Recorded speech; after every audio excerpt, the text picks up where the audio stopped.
ஒரு ஊர்ல ஒரு ராஜா இருந்தார். அவரு ஒரு நாள் காலையில அரண்மனையில மேல் மாடத்துல வந்து நின்றுகிட்டு இருந்தார். அப்போ ஒரு ஆள் வீதியில ரொம்ப வேகமா ஓடிக்கிட்டு இருக்கான். அதை ராஜா கவனிச்சார். அவன் மனசுல ஏதோ ஒரு தவிப்பு இருக்குங்கிறத புரிஞ்சுக்கிட்டார். உடனே அரண்மனை சேவகர்களை கூப்பிட்டார்.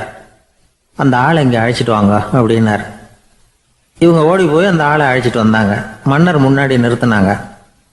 மன்னர் அவனை நிமிர்ந்து பார்த்தார். எதுக்காக இவ்வளவு வேகமா ஓடிக்கிட்டு இருக்கிற அப்படின்னு கேட்டார். இதுக்கு அவன் சொன்னா, மன்னா, நம்ம கோட்டையின் வடக்கு வாசல் இருக்கு இல்லையா, அது ஓரமா ஒரு பெரிய பாறாங்கல் கிடக்கு. அதுக்கு அடியில நான் ஒரே ஒரு வெள்ளி நாணயத்தை புதைச்சி வச்சிருக்கேன். அது இப்போ எனக்கு தேவைப்படுது. என்னுடைய மனைவிக்கு ஒரு பரிசு வாங்கி கொடுக்க வேண்டியிருக்கு. அதுக்காக தான் அவசரமா ஓடிக்கிட்டு இருக்கிறேன் அப்படின்னா.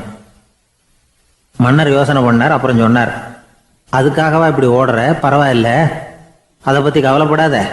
நான் உனக்கு 10 வெள்ளி காசுகள் தர்றேன், வாங்கிட்டு திரும்பி போ அப்படின்னார். இவன் தலையை சொரிஞ்சான். மன்னா, நீங்க கொடுக்கறத ரொம்பவும் மகிழ்ச்சியோட வாங்கிக்கிறேன். இருந்தாலும் அதுக்கப்புறம் அந்த வடக்கு வாசலுக்கு போய் அங்க இருக்கிற ஒரு நாணயத்தையும் எடுத்துக்கிட்டு போயிடுறேனே அப்படின்னானா. இதை பாருப்பா, அந்த ஒரு நாணயத்தை மறந்துரு, உனக்கு 100 வெள்ளி நாணயங்கள் தரேன் இருக்கார். மன்னா, ரொம்ப மகிழ்ச்சி. உங்க மாதிரி தாராள குணம் வேற யாருக்கும் வராது. நீங்க கொடுக்குற 100 நாணயங்களையும் வாங்கிக்கிறேன். இருந்தாலும் வடக்கு வாசலுக்கு போய் அதையும் எடுத்துக்கிட்டா 101 ஆயிடுமே அப்படின்னானா. இதை பாருப்பா, அந்த ஒரு நாணயத்தை மறந்துரு, அது எக்கேடாவது கெட்டு போகட்டும். நான் உனக்கு 100 பொற்காசுகள் தரேன், அதையாவது வாங்கிட்டு வந்த வழியிலேயே திரும்பி போடுன்னாராம். தங்க நாணயங்களே தரேன்னு சொல்றீங்க, தாராளமா வாங்கிக்கிறேன். இருந்தாலும் வடக்கு வாசலுக்கு போய் அப்படின்னு மறுபடியும் ஆரம்பிச்சான். அரசர் வந்து பொறுமை இழந்துட்டார். கடைசியா ஒரு முடிவுக்கு வந்துட்டார். இதை பாருப்பா, உனக்கு என்னுடைய ராஜ்யத்திலேயே பாதியை கொடுத்துட்றேன், அப்படியாவது திருப்தியா திரும்பி போ அப்படின்னாராம். மன்னா, உங்களுடைய பெருந்தன்மைக்கு ஈடு இணையே கிடையாது. தேசத்திலேயே பாதி பிரிச்சு கொடுக்குறேன்னு சொல்றீங்க, அதனால உங்ககிட்ட ஒரு சின்ன வேண்டுகோள் அப்படின்னானா. சொல்லுன்னாராம் மன்னர் ஆர்வமா. இவன் மெதுவா ஆரம்பிச்சான்.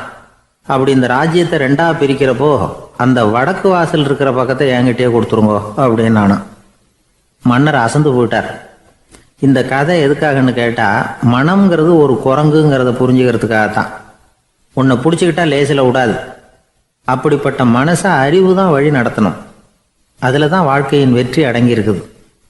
ஒரு சின்ன பையன் தெருவில் அழுதுகிட்டு இருந்தான். ஏன்பா அழுவுறேன்னு ஒரு பெரியவர் கேட்டார். 1 ரூபா காசை இங்கே தொலைச்சுட்டேன் அப்படின்னா. சரி, அதுக்காக அழாத, அதுக்கு பதிலாக 10 ரூபா தரேன், இந்தா வச்சுக்கோன்னு கொடுத்தாரு. அந்த 10 ரூபாயை வாங்கி சட்டப்பையில் போட்டுக்கிட்டு அதை விட அதிகமாக சத்தம் போட்டு அழ ஆரம்பிச்சுட்டான். மறுபடியும் ஏன்டா அழறேன்னு கேட்டார் பெரியவர். அந்த 1 ரூபாயும் கிடைச்சிட்டுதுன்னா இப்போ என்கிட்ட 11 ரூபா இருக்குமே, இப்போ 10 ரூபா தானே இருக்கு அப்படின்னு சொல்லிவிட்டு அழறான். என்னுடைய நண்பர் ஒருத்தர், அவருக்கு ஜாதகத்தில் நம்பிக்கை உண்டு. அவரே ஜோசியம்லாம் பார்ப்பார். என்ன சார், இந்த காலத்தில் இதையெல்லாம் நம்பிக்கிட்டு இருக்கீங்களே அப்படின்னு கேட்டா, உங்களுக்கு ஒன்றும் தெரியாது சார். இந்த உலகத்தில் ஒவ்வொருத்தரும் அவங்கவங்க செய்கிற நல்லது கெட்டதுக்கு தகுந்த பலனை அனுபவிச்சே தீரணும் பார். அது மட்டும் இல்லை, ஒருத்தர் செத்துட்டா கூட அவன் செஞ்ச பாவ புண்ணியங்கள் கூடவே போய்கிட்டு இருக்கோம் பார். அது எப்படி கூட போவோம் அப்படின்னு குதர்க்கமாக கேட்டா, அதுக்கு அவர் ஒரு கதை சொன்னார். அது ரொம்ப சுவாரஸ்யமாக இருந்தது. அது என்ன கதைன்னா, ஒரு ஊரில் ஒருத்தர் இருந்தாராம். அவர் ஜோசியம் பார்க்கறதுல ரொம்ப கெட்டிக்காரரான். ஒருத்தருடைய தலைமுடியை மட்டும் அவர்கிட்ட காட்டினா போதும், அதை மட்டும் பார்த்துட்டு அவருடைய ஜாதகத்தையே அலசி விடுவாராம். அப்பேற்பட்ட திறமை. அந்த ஆள் ஒரு சமயம் கன்னியாகுமரி கடற்கரைக்கு போயிருந்திருக்கார். அங்கே கரை ஓரமாக ஒரு மண்டை ஓடு கிடந்திருக்கு. அதை எடுத்து பார்த்துருக்கார். அந்த மண்டை ஓட்டை வச்சுக்கிட்டே அதோட ஜாதகத்தை அலசியிருக்கார். இந்த மண்டை ஓட்டுக்கு உரிய ஆசாமி வாழ்க்கையில் ரொம்ப கஷ்டப்பட்டிருக்கணும், நிறைய கஷ்டத்தை அனுபவிச்சிருக்கணும். அது தாங்க முடியாம தான் கடல்ல விழுந்து தற்கொலை பண்ணிட்டு இருக்கான் அப்படிங்கிறத அவர் கணிச்சுட்டார். இருந்தாலும் இந்த மண்டை ஓடு இன்னமும் அனுபவிக்க வேண்டியது பாக்கி இருக்கு அப்படிங்கிறத அவர் உணர்ந்தாராம். அது சரி, ஒருத்தன் உயிரோடு இருக்கிற வரைக்கும் நல்லது கெட்டதை அனுபவிக்க முடியும், செத்ததுக்கு அப்புறமும் பாக்கி இருக்குன்னா அதை எப்படி அனுபவிக்கிறது? இந்த மண்டை ஓட்டுக்கு இன்னும் கொஞ்சம் பாக்கி இருக்குங்கிறது அவருக்கு புரிஞ்சதே தவிர அதோட அர்த்தம் என்னங்கிறது சரியா விளங்கலை. சரி, இதை இன்னும் கொஞ்சம் விவரமா ஆராய்ச்சி பண்ணுவோம் அப்படின்னு நினைச்சுக்கிட்டு அதை தன்னுடைய வீட்டுக்கு எடுத்துட்டு போயிட்டார். அந்த மண்டை ஓட்டை ஒரு பெட்டியில வச்சு பூட்டினார். தன்னுடைய தனி அறையில அதை பத்திரமா வச்சுக்கிட்டார். தினமும் ராத்திரி ஆனதும் தன்னுடைய மனைவியை பார்த்து நீ போய் பூஜை அறையில் தனியாக படுத்துக்க அப்படின்னு சொல்லிவிட்டு தினம் ராத்திரி 12 மணிக்கு பெட்டியை திறந்து அவர் பார்ப்பார். மண்டை ஓடு அப்படியே இருந்தது தவிர இன்னும் கொஞ்சம் பாக்கி இருக்குங்கிறதுக்கு அர்த்தம் அவருக்கு விளங்கலை. அந்த மண்டை ஓட்டுக்கு இன்னும் என்ன பாக்கி இருக்க போகுது? எப்படியோ ஒரு 10 நாள் போச்சு. அந்த வீட்டம்மாவுக்கு சந்தேகம் வந்துட்டுது. நம்ம வீட்டுக்காரரு நம்மளை தனியாக ஏன் தூங்க சொல்கிறார் அப்படிங்கிற சந்தேகம். உடனே பக்கத்து வீட்டு அம்மா கிட்ட விஷயத்த சொல்லியிருக்கிறாங்க. அந்த அம்மா உடனே நீ கவலைப்படாத, நான் கண்டுபிடிச்சி சொல்கிறேன் அப்படின்னு சொல்லிவிட்டாங்களாம். அன்னைக்கு ராத்திரியே ஜன்னல் வழியாக எட்டி பார்த்துருக்குறாங்க. இந்த ஆள் மண்டை ஓட்டை கையில் வச்சுக்கிட்டு அது திருப்பி திருப்பி பார்த்துக்கிட்டு இருக்கிறான். அதை பார்த்துட்டாங்க. மறுநாள் காலையில் அவரோட மனைவியை பார்த்தாங்க. ஏம்மா, உன் வீட்டுக்காரருக்கு நீ முதல் மனைவியா 2வது மனைவியா அப்படின்னு கேட்டாங்களாம். எனக்கு தெரிஞ்ச வரைக்கும் நான் ஒருத்தி தான் அவருடைய மனைவி அப்படின்னாங்களாம் அவங்க. அப்படி இல்லை, நீ அவருக்கு 2வது மனைவி. முதல் மனைவியின் மண்டை ஓட்டை தான் அவர் தினமும் ராத்திரியில் எடுத்து பார்த்துக்கிட்டு இருக்கிறார் அப்படின்னாங்க அடுத்த வீட்டு அம்மா. அப்படியா விஷயம் அப்படின்னு சொல்லிவிட்டு கணவன் வீட்டில் இல்லாத நேரமாக பார்த்து அந்த மண்டை ஓட்டை எடுத்து கொண்டாந்து ஒரு உரல்ல போட்டு உலக்கையால் குத்தி நொறுக்க ஆரம்பிச்சிட்டாங்க. வெளியில் போயிருந்த அந்த ஆள் அப்போ தான் உள்ளே நுழைஞ்சார். மண்டை ஓடு உலக்கை கிட்ட குத்து வாங்கிட்டு இருக்கு. அது அனுபவிக்க வேண்டியது இன்னும் கொஞ்சம் பாக்கி இருக்குங்கிறதுக்கு அர்த்தம் எனக்கு இப்போதான் புரிஞ்சுது அப்படின்னாராம் அவர். இந்த கதையிலேருந்து நாம் இன்னொரு நீதியையும் புரிஞ்சுக்கணும். அதாவது நம்ம வீட்டை பற்றி நமக்கு புரியாததெல்லாம் அடுத்த வீட்டு. ஒரு ஊரில் ஒரு ஆள் இருந்தான். நிறைய பணம் சேர்த்தான். அவனுக்கு சம்பாதிக்க தெரியுமே தவிர செலவு பண்ண தெரியாது. மகா கஞ்சன். காசை கையில் எடுக்கவும் மாட்டான். எடுத்தால் செலவு செய்ய வேண்டியிருக்குமே.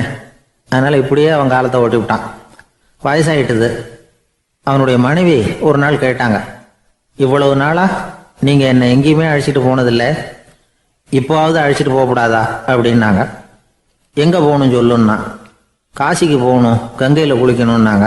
இவன் பார்த்தான், இதுக்கு ஏன் அவ்வளோ தூரம் செலவு பண்ணிட்டு போகணும், நம்ம ஊர் ஆற்றுலேயே குளிக்கலாமே, இதுவும் புண்ணிய நதி தான், இங்கே குளிச்சா அங்கே குளிச்ச பலன் கிடைச்சிரும் அப்படின்னா. சரின்னு 2 பேரும் ஆத்தங்கரைக்கு போனாங்க. அன்னைக்கு ஏதோ விசேஷம், நிறைய கூட்டம், நிறைய பேர் குளிச்சுக்கிட்டு இருக்கிறாங்க. கரையில் சில புரோகிதர்கள் நின்றுக்கிட்டு இருக்கிறாங்க. குளிக்கிறதுக்கு முந்தி அவங்க கிட்ட உட்காந்தா ஏதோ மந்திரம்லாம் சொல்லுவாங்க. கொஞ்சம் காசு கொடுக்க வேண்டியிருக்கும்.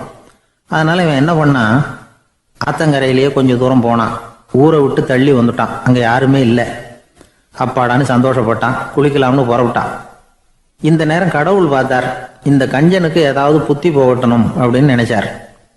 உடனே ஒரு புரோகிதர் மாதிரி உருவத்தை மாற்றிக்கிட்டு அந்த ஆள் முன்னாடி வந்து நின்னார். அவனுக்கு அதிர்ச்சி. இங்கே யாருமே இருக்க மாட்டாங்கன்னு நினச்சா இங்கேயுமே ஒரு ஆள் வந்துட்டாரு, என்ன பண்ணுறதுன்னு யோசனை பண்ணான். புரோகிதர் உருவத்தில் இருந்த கடவுள் சொன்னார், இதை பாருங்க, இன்னைக்கு விசேஷ நாள், நீராடுறதுக்கு முன்னாடி சுயகல்பம் பண்ணிக்கிறது ரொம்ப நல்லது அப்படின்னார். என்கிட்ட பணம் எதுவும் இல்லையேன்னா. பரவாயில்ல, அப்புறமா கொடுங்க, வாங்கிக்கிறேன். ஆனால் ஒன்று, எவ்வளவு கொடுப்பீங்கிறத மட்டும் இப்போவே சொல்லி கொடுங்க அப்படின்னார். இவன் ரொம்ப யோசனை பண்ணான். ஒரு 10 பைசா தரேன் அப்படின்னா. சரின்னு ஒத்துக்கிட்டு எல்லா கிரியைகளையும் அவர் செஞ்சார். அதுக்கப்புறம் கணவனும் மனைவியும் ஆற்றுல குளிச்சாங்க. அவர் போயிட்டார். கொஞ்ச நாள் கழிச்சு அவன் வீட்டுக்கு வந்தார் கடனை வசூல் பண்ணுறதுக்கு. வாசலில் நின்றுக்கிட்டு இருந்த அவன் மனைவி இவரை பார்த்ததும் தயங்க ஆரம்பித்தாங்க. அந்த அம்மா கிட்ட விஷயத்த சொன்னார். அந்த அம்மா ஓடி போய் உள்ளே இருக்கிற தன்னுடைய கணவர்கிட்ட சொன்னாங்க. அவன் யோசனை பண்ணான், இப்போ வெளியில் போனால் அவனுக்கு 10 காசு கொடுக்க வேண்டியிருக்கும், அதனால் எனக்கு காய்ச்சல்னு அந்த ஆளுகிட்ட சொல்லிவிடு, இன்னொரு சந்தர்ப்பத்தில் என்னை வந்து பார்க்க சொல்லு அப்படின்னா. அந்த அம்மா போய் சொன்னாங்க. அப்படிங்களா, அப்படின்னா அவரை நான் உடனே போய் பார்க்கணுமே அப்படின்னு உள்ளே நுழைய ஆரம்பித்தார். அவங்க மறுபடியும் இருங்க தான் வரேன்னு சொல்லிவிட்டு உள்ள ஓடி விஷயத்த சொன்னாங்க. இது ஏதுடா வம்பா போச்சு அப்படின்னு பார்த்தான். மனைவியை கிட்டத்தில் கூப்பிட்டான். இதோ பாரு, ஜன்னி கண்டு நான் இறந்து போயிட்டதா சொல்லிவிடு அப்படின்னா சொன்னாங்க. புரோகிதர் பார்த்தார். அப்படின்னா ஒரு வழியாக இருந்து அவருடைய இறுதி சடங்குகளையே நானே முடிச்சுட்டு போயிடுறேன் அப்படின்னார். உள்ளே இருந்தவன் யோசனை பண்ணான், அந்த ஆள் என்னை விடமாட்டான் போல இருக்கு, அதனால் ஒரு சவப்பெட்டியில் என்னை வச்சு தூக்கிக்கிட்டு மயானத்துக்கு போங்க, பார்த்துக்கலாம் அப்படின்னா. புரோகிதரும் விடுற மாதிரி இல்லை, கூடவே நடந்து போயிட்டு இருக்கிறார். அங்கே இறக்கி சடங்குகளை முடிச்சுட்டு தீ வைக்கிற நேரம் பொட்டிக்குள்ளே இருந்த நம்ம ஆள் அலறி அடிச்சுட்டு வெளியில் ஓடி வந்தான். புரோகிதர் உருவத்தில் இருந்த கடவுள் சிரிச்சார், தன்னுடைய சுய உருவத்தை காட்டினார். அதுக்கப்புறம் அவனை கூப்பிட்டு, இதை பார்ப்பா, ஏன் இப்படி அல்லாடுற, ஏதாவது வர வேணும்னா கேள் தரேன் அப்படின்னார். அவன் யோசனை பண்ணான், பகவானே ஒரே ஒரு வரம் தான் உங்ககிட்ட கேட்கணும்னா. என்ன வேணும் கேளுன்னார். அந்த 10 பைசா தட்சணையை தள்ளுபடி பண்ணா போதும் அப்படின்னா. கடவுளும் சரின்னு சொல்லிட்டு போயிட்டார். இப்படி ஒரு கதையை சுவாமி சிவானந்தர் சொல்லியிருக்கிறார். செல்வந்தர்கள் பல பேர் இப்படித்தான் இருக்கிறாங்க. தாங்களும் அனுபவிக்க மாட்டாங்க, அடுத்தவங்களுக்கும் கொடுக்க மாட்டாங்க. இது மாதிரியான கஞ்சர்களுக்கு இந்த உலகம் இல்லை, அந்த உலகம் இல்லைங்கிறார் அவர். இந்த கதையில கடவுள் கடன் வசூலுக்கு வந்தது மாதிரி நம்ம ஊர் ஆள் ஒருத்தன் இன்னொருத்தர்கிட்ட 10 பைசா கடன் கொடுத்துட்டான். திருப்பி வாங்கறதுக்கு நடையா நடக்கிறான். கடைசியா கேட்டான், நீ எப்பதான் கடனை திருப்பி தரப்போற, அதை முடிவா சொல்லுன்னா.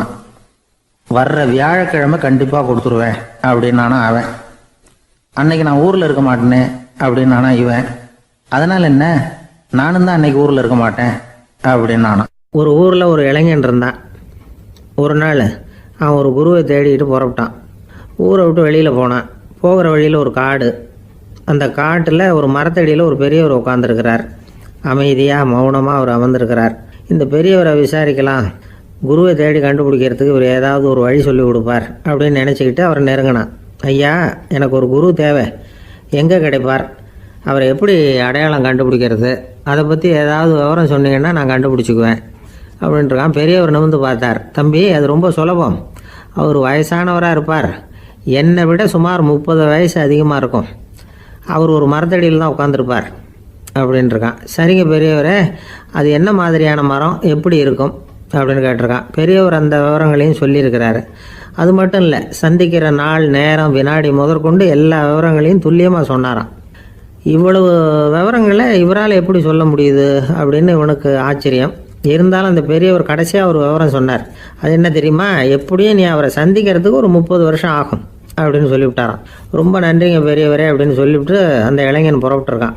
இப்போ அவனுக்கு குரு பற்றின விவரம் எல்லாம் கிடைச்சிட்டுது, சந்திக்கிற நேரமும் தெரிஞ்சுட்டுது. ஆனால் 30 வருஷம் அவரை தேடி அலைய வேண்டியிருக்குமே. அவன் தேட ஆரம்பித்தான். காடு மலை எல்லாம் சுற்றி அலைஞ்சான். பல வருஷங்கள் தேடினான், அழுத்து போயிட்டான். கடைசியில் அவனுக்கும் வயசாகிட்டுது. கடைசியில் தன்னுடைய சொந்த ஊருக்கே திரும்பி போய்கிட்டு இருந்தான். அங்கே ஒரு மரத்தடியில் அவன் தேடிக்கிட்டு இருந்த குருநாதர் கிடைச்சார். யார் அவருன்னா, 30 வருஷத்துக்கு முன்னாடி வழி சொல்லி கொடுத்தாருல அதே பெரியவர். அவருக்கு இப்போ 30 வயசு அதிகமாக இருந்தது. அதே மரம். அன்னைக்கு பெரியவர் சொன்ன அடையாளம் இப்போ பொருத்தமாக இருந்தது. இப்போ அந்த பெரியவர் சொன்னார், சரியாக வந்து சேர்ந்துட்டேன், வா, உனக்காக தான் நான் இவ்வளவு காலமும் காத்துக்கிட்டு இருந்தேன் அப்படின்னாரான். என்ன சொல்கிறீங்கன்றிருக்கான். 30 வருஷத்துக்கு முன்னாடி என்கிட்ட வந்தியே, அப்போவே என் காலம் வந்து முடிஞ்சு போயிருந்தது. அப்போவே என்ன உனக்கு அடையாளம் தெரியல, அதனால் இவ்வளவு காலம் உனக்காக காத்துட்ருக்கும்படி ஆயிட்டுது அப்படின்னாராம். ஐயா, அப்போவே நீங்கள் சொல்லியிருக்கலாமே, இதுதான் 30 வருஷம் கழித்து நீ சந்திக்க போகிற இடம், நான் தான் உன்னுடைய குரு அப்படின்னு சொல்லியிருக்கலாமே அப்படின்ட்டுருக்கான். அந்த பெரியவர் சிரிச்சுக்கிட்டே இதுக்கு பதில் சொன்னாராம். நான் எவ்வளவோ விவரமாக தான் சொன்னேன், நீ சரியாக புரிஞ்சிக்கல. காரணம், அப்போ நீ போதுமான அளவுக்கு பக்குவம் பெற்றிருக்கவில்லை. அதனால் புரியும் சக்தி இல்லாமல் போயிட்டுது. அப்போ 30 ஆண்டு காலம் நீ அலைஞ்சி தெரிஞ்சிருக்கிற, அது காரணமாக இப்போ உனக்கு அந்த பக்குவம் வந்துட்டுது. அதனால தான் அடையாளம் காண முடிஞ்சது, நானே உன்னுடைய குரு அப்படின்னாராம். இதுலேருந்து என்ன தெரியுதுன்னா, ஆன்மீகத்தில் மாணவனாக சேர்றதுக்கு கூட ஒரு பக்குவத்தன்மை தேவைப்படுது. ஒரு பெரிய ஞானி, அவர்கிட்ட சீடனாக இருக்க ஒருத்தன் வந்தான், எதிரில் நின்னான்.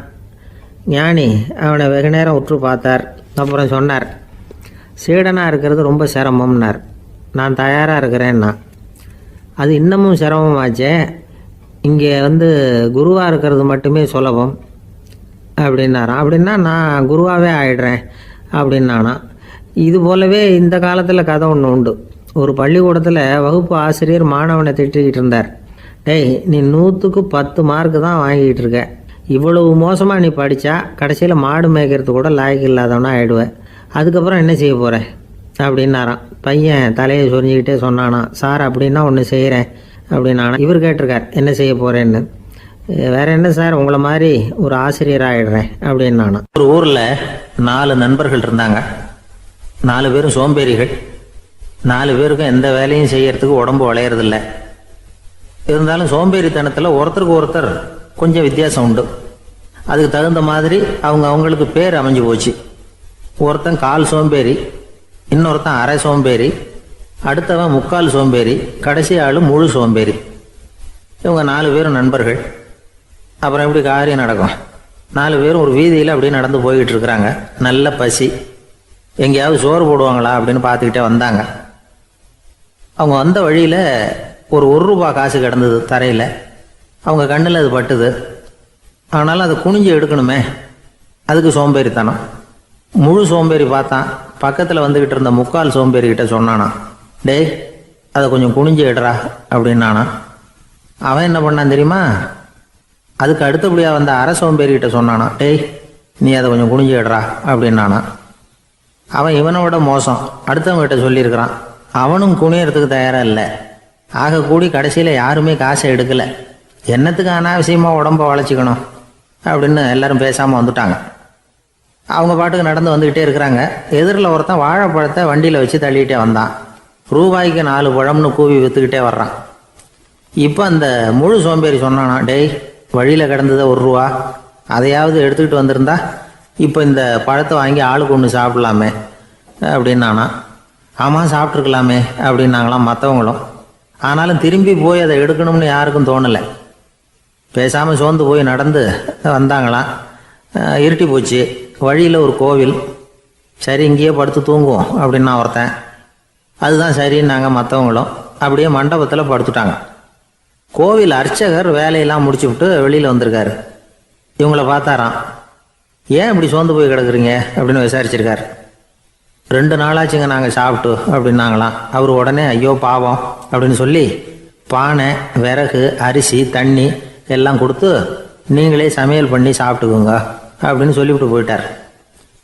இந்த 4 பேருக்கும் சமையல் பண்ணி சாப்பிட்ணும்னு ஆசையாக தான் இருந்தது. ஆனால் அடுப்பு பற்ற வைக்கணுமே, அதுக்கு தீப்பெட்டி வேணுமே. தீப்பெட்டி இல்லை. இப்போ முழு சோம்பேறி ஆரம்பித்தான். அடுத்தவனை பார்த்து, டேய் கடைக்கு போய் ஒரு தீப்பெட்டி வாங்கிட்டு வாயேன் அப்படின்னு நானா. அவன் வழக்கம் போல் அடுத்தவங்ககிட்ட சொல்லியிருக்கான். அவன் அதுக்கு அடுத்தவங்ககிட்ட சொல்லியிருக்கிறான். கடைசியாக கால் சோம்பேறிக்கிட்ட வந்து சேர்ந்தது. அவனும் அது நம்மால் முடியாது அப்படின்னு பேசாமல் இருந்துட்டான். இப்போ தீப்பெட்டி வேணுமே, அதுக்கு என்ன பண்ணுறது? அவங்களுக்குள்ளே பேசி ஒரு முடிவுக்கு வந்தாங்களாம். அதாவது யார் முதல்ல வாயை திறந்து பேசுகிறாங்களோ அவங்க தான் தீப்பெட்டி வாங்கிறதுக்கு போகணும் அப்படின்னு. அவ்வளவுதான். உடனே 4 பேரும் வாயை கெட்டியாக மூடிக்கிட்டு படுத்துக்கிட்டாங்க. அவங்க சமையல் பண்ணி சாப்பிட்டாங்களா என்ன அப்படிங்கிறது அர்ச்சகருக்கு தெரியல. சரி பார்த்துட்டு வரலாமேன்னு வந்தார். வந்து பார்க்குறாரு, இவங்க 4 பேரும் அசையாமல் படுத்து கிடக்குறாங்க. அர்ச்சகர் பயந்துட்டார். ஒருவேளை பசி தாங்காமல் செத்து போட்டாங்களோ அப்படிங்கிற பயம், அல்லது நாம் கொடுத்த உணவுப் பொருளில் ஏதாவது விஷம் கலந்துருக்குமோ அப்படின்னும் பயந்தார். அப்படின்னா நம்ம மேலே பழி வந்துருமே அப்படின்னு நினச்சி நடுங்க ஆரம்பிச்சிட்டார். அப்புறம் அவரும் ஒரு முடிவுக்கு வந்தாராம். கோவிலுக்கு பக்கத்துலேயே ஒரு பெரிய குழி இருந்தது. அதில் ஒவ்வொருத்தரையாக இழுத்துக்கிட்டு போய் போட்டார். கொஞ்சம் மண்ணை தள்ளினார். காலால் மிதித்தார். அவர் மிதித்த மிதி ஒருத்தன் அடி வயத்தில் போட்டுவிட்டுது. அவன் உடனே வலி தாங்காமல் ஐயோ அம்மான்னு அலறினான். உடனே நடந்தது என்ன தெரியுமா? மற்ற 3 பேரும் துள்ளி எழுந்திரிச்சாங்களாம். அவனை பார்த்து நீ தாண்டா தீப்பெட்டி வாங்க போகணும், நீ தாண்டா வாங்க போகணும், நீ தான் சத்தம் போட்ட அப்படின்னு சொல்லி ஆரம்பிச்சிட்டாங்களாம். அர்ச்சகர் பார்த்தார். இது பேய் மாதிரி தெரியுதுன்னு நினச்சிக்கிட்டு ஒரே ஓட்டமாக ஓடி போட்டாராம். கிராமப்புறங்களில் இப்படி ஒரு கதையை சொல்கிறது உண்டு. சோம்பல்ங்கிறது நம்ம முன்னேற்றத்துக்கு பெரிய தடை அப்படிங்கிறத நாம் புரிஞ்சுக்கணும். அதுதான் இந்த கதை சொல்கிற நீதி. ஒரு பள்ளிக்கூடத்தில் ஒரு புதுமையான போட்டி நடந்துதான். அதாவது சோம்பேறித்தனத்துக்கு பரிசு. அதில் 2வது பரிசு யாருக்குன்னு அறிவிச்சாங்க. ஒரு பையன் எழுந்திரிச்சு மெதுவாக நடந்து போய் பரிசை வாங்கிட்டான். அடுத்தது முதல் பரிசு யாருக்கு அப்படின்னு அறிவிச்சாங்களாம். அவன் கடைசி வரிசையிலேருந்து கத்துனானா, ஐயா அதையும் அந்த பையன் மூலமாகவே கொடுத்து அனுப்பி வச்சுருங்க, இங்கே வந்தது நான் வாங்கிக்கிறேன் அப்படின்னானா. வயிறு பசிக்குதேங்கிறது சிலரோட கவலை, வயிறு பசிக்க மாட்டேங்குதே அப்படிங்கிறது சில பேரோட கவலை. 2 விதமான கவலைக்கும் வயிறு தான் காரணமாக இருக்குது. வயிறு பசிச்சதுன்னா அது இயற்கை, வயிறு பசிக்கலைன்னா அது வியாதி. ஆனால் பசியையும் நாம் பசிப்பிணி அப்படின்னு தான் சொல்லுவோம். என்ன காரணம்? வியாதியை போக்க வேண்டியது எவ்வளவு முக்கியமோ அதை விட முக்கியம் பசியை போக்க வேண்டியது. ஒரு சமுதாயத்தில் பசிப்பிணியே இருக்கக்கூடாது. அதுதான் நல்ல சமுதாயம். பசியை போக்கணும்னா சாப்பாடு போடணும், பசியின்மையை போக்கணும்னா வைத்தியம்தான் பண்ணணும். இது சம்பந்தமாக எவ்வளவோ ஆராய்ச்சிகள் நடக்குது, நிறைய மருந்து கண்டுபிடிச்சிருக்கிறாங்க. நம்ம உடம்புல பசியை தூண்டக்கூடிய பகுதி எது, இதை முதல்ல தெரிஞ்சுக்கணும் இல்லையா? நாம் சாப்பிட்ற ஆகாரம் செரிக்கிறதுக்கு எது காரணம் தெரியுமா? நம்ம மூளையோட பின்பகுதி தான் அதுக்கு காரணமாக இருக்குதாம். மூளையின் பின்பகுதியில் நரம்பு செல்களால் ஆன 2 வகையான ஆரக்சின்கள் தான் பசியை உண்டாகுது அப்படின்னு கண்டுபிடிச்சிருக்கிறாங்க. 2 ஆய்வாளர்கள் இதை கண்டுபிடிச்சிருக்காங்க. அவங்க 2 பேரும் டெக்சாஸ் பல்கலைக்கழகத்தில் ஹார்வர்டு ஹக்ஸ் மருத்துவ கல்வி நிலையத்தில் பணிபுரிகிறவங்களாம். உண்பது தேவைங்கிறது உணரப்படும் போது மூளையின் அந்த குறிப்பிட்ட பகுதி ஆரக்சின் அப்படிங்கிற ஹார்மோன்களை சுரக்கும். அது பசி உணர்வை தூண்டும் அப்படிங்கிறது தான் அந்த ஆய்வாளர்களின் கண்டுபிடிப்பு. இந்த ஆரக்சின் வேறு சில உயிரினங்கள்லேயும் உண்டு. இப்போ எலிகளில் கூட இது இருக்குது. அதனால் எலிகளை வச்சு இது சம்பந்தமாக ஆராய்ச்சி பண்ணாங்க. எலிகள் உடம்புல ஆரக்சினை செலுத்தி பார்த்தாங்க. உடனே என்னாச்சு தெரியுமா? அந்த எலியெல்லாம் பசியால் துடிக்க ஆரம்பிச்சுட்டுது. எதையாவது தின்னு பசியை தீர்த்தா போதுங்கிற அளவுக்கு அந்த எலிகள்லாம் அல்லாட ஆரம்பிச்சுட்டுது. இயல்பாக சாதாரணமாக அந்த எலிகள் எவ்வளவு சாப்பிடுமோ அது மாதிரி 8 முதல் 10 மடங்கு அதிகமான ஆகாரத்தை 1 மணி நேரத்துக்குள்ளே சாப்பிட்டு தீர்த்துட்டு தான். சில எலிகளின் மூளையில் இந்த ஆரக்சின் அளவை கட்டுப்படுத்தி பார்த்துருக்குறாங்க. உடனே என்னாச்சு தெரியுமா? அதெல்லாம் சாப்பாட்டை கண்டா முகத்தை திருப்பிட்டு போக ஆரம்பிச்சுட்டு தான். அந்த எலிகளுக்கு பசி எடுக்கலையாம். இந்த ஆராய்ச்சியின் அடிப்படையில் பசியை எடுக்காமல் இருக்கிற மனிதர்களுக்கும் பசியை தூண்ட முடியும் அப்படின்னு சொல்லி ஆராய்ச்சியாளர்கள் தெரிவிச்சிருக்கிறாங்க. ஆக ஆரக்சின் தான் பசிக்கு காரணம்ங்கிறது தெரிஞ்சு போச்சு. சரி, இந்த ஆரக்சின் அப்படின்னா என்ன? அது ஒரு கிரேக்க சொல். அதுக்கு பசின்னு அர்த்தம். நம்ம ஆளுங்களுக்கெல்லாம் பசியை தூண்டுறதுக்கு மருந்து தேவையில்லை, பசியை குறைக்கிறதுக்கு தான் மருந்து தேவை. ஒரு அம்மா டாக்டரை தேடி வந்தாங்களாம். டாக்டர், எங்கள் வீட்டுக்காரருக்கு திடீர்னு அகோர பசி, நிறைய சமைச்சு போடுறேன், அவ்வளவையும் சாப்பிட்டுட்டு கீழே கிடக்கிற குப்பை கூலங்களையும் எடுத்து சாப்பிட ஆரம்பிச்சுட்றார், இது என்னன்னு கவனித்து பாருங்கள் அப்படின்னாங்களாம். எவ்வளவு நாளாக அப்படி இருக்குதுன்னு கேட்டிருக்காரு டாக்டர். 1 வாரமாக அப்படி இருக்குதுன்னாங்களாம். இவ்வளவு நாளாக ஏன் சும்மா இருந்தீங்க? ஆரம்பத்திலே இங்கே அழைச்சிட்டு வர வேண்டியது தானே அப்படின்னாரான் டாக்டர். அது ஒன்றும் இல்லை டாக்டர், வீடு பூரா சுத்தமாகட்டுமேன்னு பார்த்துக்கிட்டு இருந்தேன் அப்படின்னாங்களாம் அந்த அம்மா. சங்கீத வித்வான்களில் பல வகை உண்டு. சில குறிப்பிட்ட ராகங்களை பாடுறதில் அவங்களுக்கு பெருமை வர்றது உண்டு. ஆனால் ஒருத்தர் இருந்தார், அவரால் ஒரு ராகத்துக்கே பெருமை வந்தது.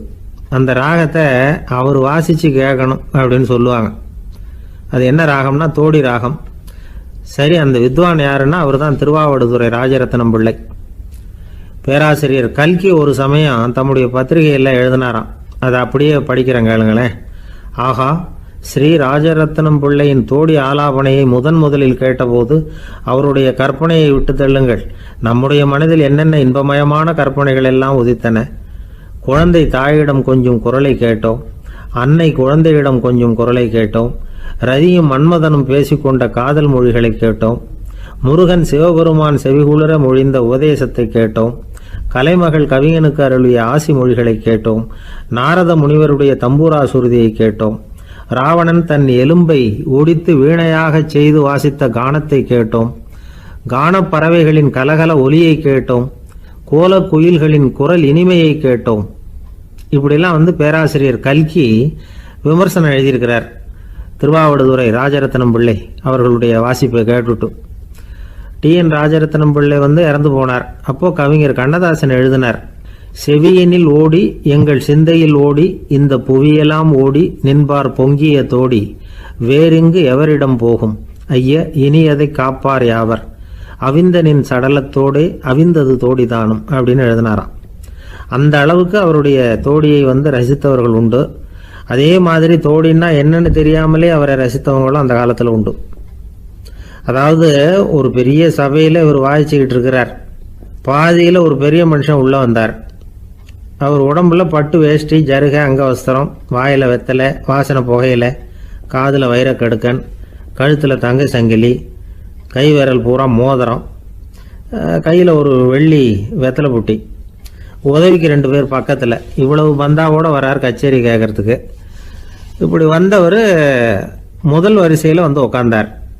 வித்வான் வாசித்து முடித்ததும் இவர் அவரை பார்த்து, ஐயா, நீங்கள் தோடி வாசிக்கிறதுல ரொம்ப கெட்டிக்காரர்னு கேள்விப்பட்டிருக்கேன், அதை கேட்கறதுக்காக தான் மெனக்கிட்டு வந்திருக்கிறேன், அதை வாசிங்களேன் அப்படின்னாராம் இந்த பெரியவர். ராஜரத்னம் பிள்ளைக்கு ஒன்றும் புரியல. ஏன்னா இது வரைக்கும் அவர் வாசிச்சுக்கிட்டு இருந்ததே அந்த தோடி ராகத்தை தான். அதை வாசித்து முடித்ததும் அதை வாசிங்களேன்னு இவர் கேட்குறார். அப்படின்னா இவரோட ஞானம் எப்படிப்பட்டது?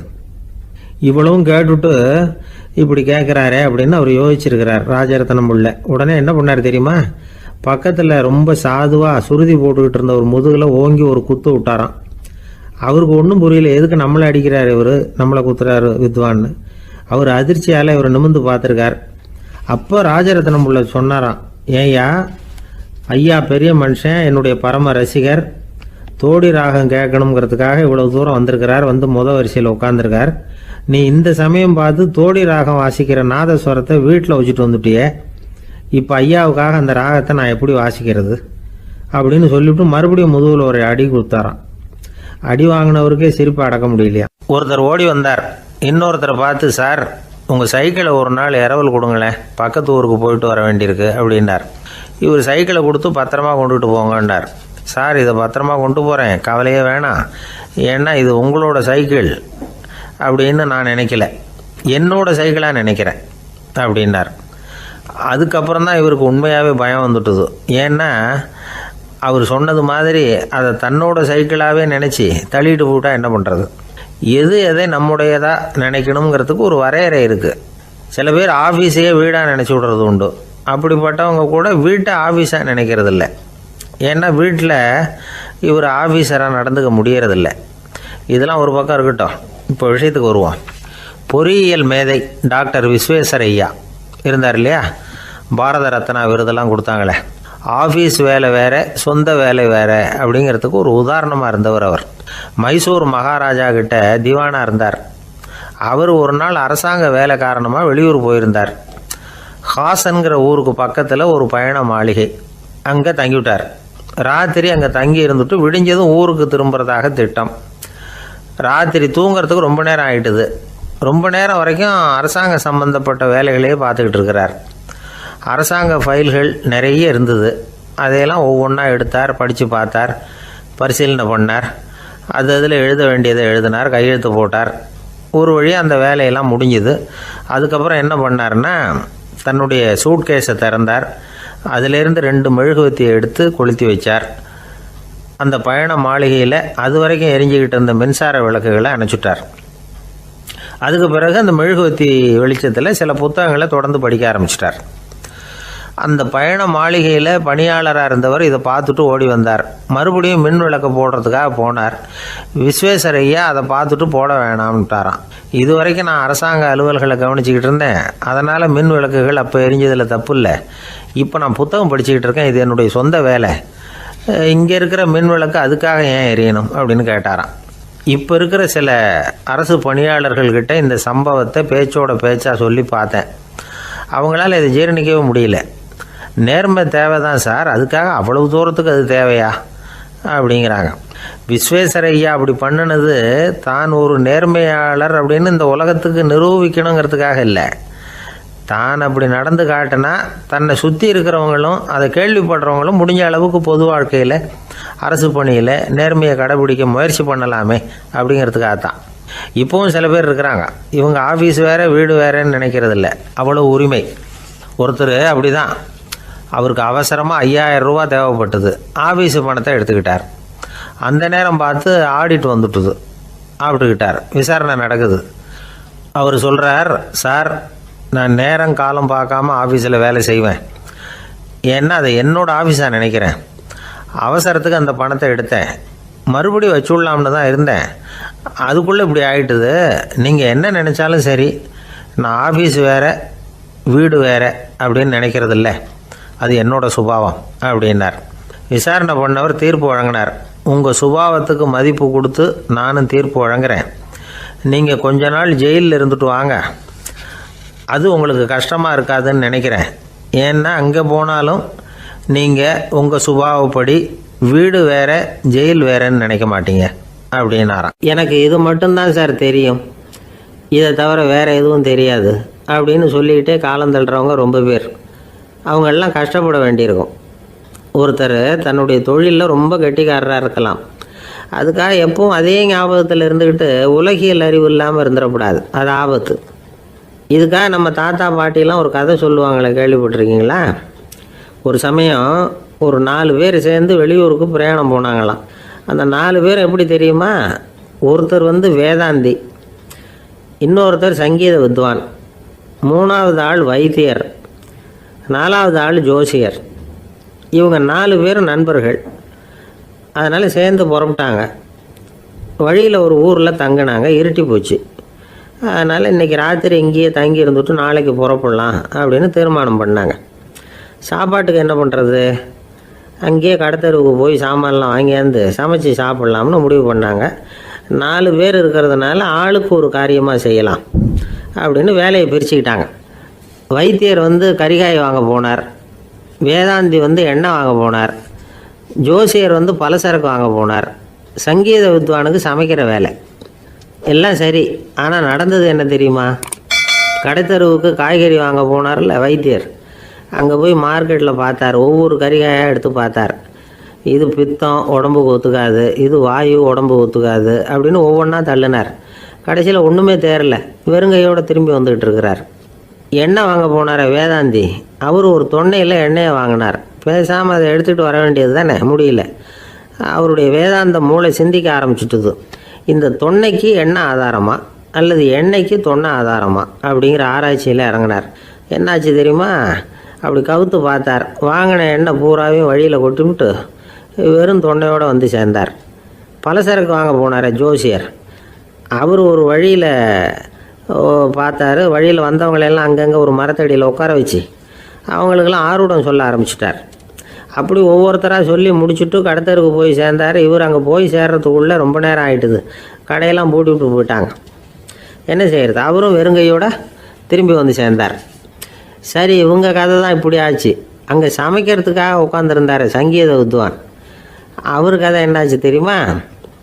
அங்கே அவர் அடுப்பை பற்ற வச்சு ஒலையை கொதிக்க வச்சார். அதாவது ஒரு பானையில் தண்ணியை ஊற்றி அடுப்பில் வச்சார். அது கொதிக்க ஆரம்பிச்சிது. தண்ணி கொதிக்கிற சத்தம் இருக்குதுல்ல, அது இவருக்கு தாளம் போடுறது மாதிரி இருந்தது. ஒரே குஷி, பாட ஆரம்பிச்சிட்டார். பாடிக்கிட்டே உற்சாகமாக கையில் இருந்த கரண்டியால் அந்த பானையில் தட்டினார், தாளம் போடுறதா நினச்சிக்கிட்டு. அவ்வளவுதான், பானை பட்டுன்னு உடஞ்சி போச்சு. தலையில் கையை வச்சுக்கிட்டு அவரும் உட்காந்துட்டார். எந்த தொழில் தெரிஞ்சாலும் சரி, அதை புத்திசாலித்தனமாக பயன்படுத்த தெரியலன்னா ஆபத்து தான். அதுக்காக தான் இந்த கதை. ஒரு பஸ்ஸு டிரைவர் ரொம்ப கெட்டிக்காரரு. பஸ்ஸை ரொம்ப திறமையாக ஆபத்து இல்லாமல் ஓட்டினதுக்காக பரிசுலாம் வாங்கினவர். அவரே ஒரு படகு ஓட்டுறதுக்காக அழைச்சிட்டு போயிருக்கிறாங்க, மோட்டார் படகு. அதையும் ரொம்ப திறமையாக தான் ஓட்டிகிட்டு போயிருக்கிறாரு. நடுக்கடலில் போனதும் படகு நின்று போச்சு. மோட்டாரில் ஏதோ கோளாறு. என்ன செய்யலாம் அப்படின்னு அந்த டிரைவரை கேட்டிருக்கிறாங்க படகுல இருந்தவங்கெல்லாம். அப்போ அவர் சொன்னாராம், கவலைப்படாதீங்க, ஒன்றும் பிரச்சனை இல்லை,